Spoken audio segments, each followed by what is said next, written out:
So I should probably get this out the way early. I realise that this is a subject that's going to annoy a lot of bass players. If you're the kind of bass player that doesn't like the idea of a bass making guitar noises, then you should probably stop watching, because this video is going to annoy you. But having said that, this is a really popular thing that a lot of bass players are doing at the moment. Now, I'm actually making my lead guitar sound using a Helix, a Line 6 Helix. I've taken a patch from the guitarist Jonathan Cordy, who makes brilliant lead guitar patches, and I've adapted one of his octave patches onto bass, so it takes the whole thing up an octave and sounds somewhat like a lead guitar.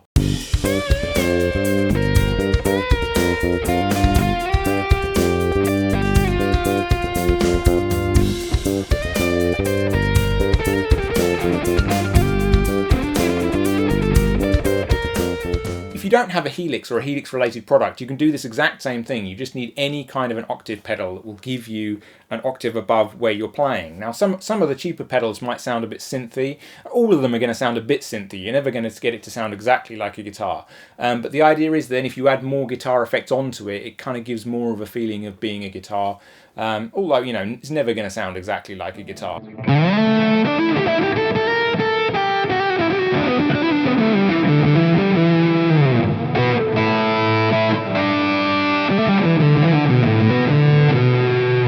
So the idea is we've got some kind of octave generator which is taking our signal up an octave, so the notes sound an octave higher than we're playing, and then we can add various guitar effects like distortion and delay and reverb and whatever you want to make it sound a bit more like a lead guitar.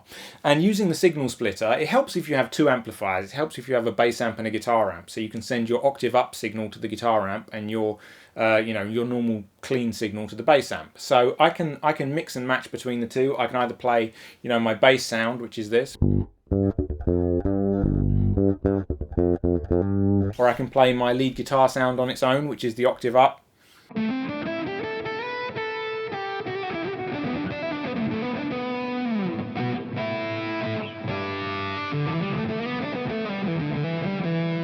Or I can mix the two signals together and it kind of sounds like a guitar and a bass playing at the same time.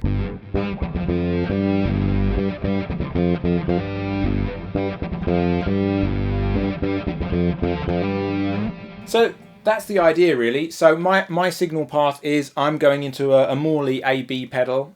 Then one of the signals is going to the Helix with the Jonathan Cordy lead guitar patch on it. The other signal is just going straight to my bass amp, and I can mix and match between the two.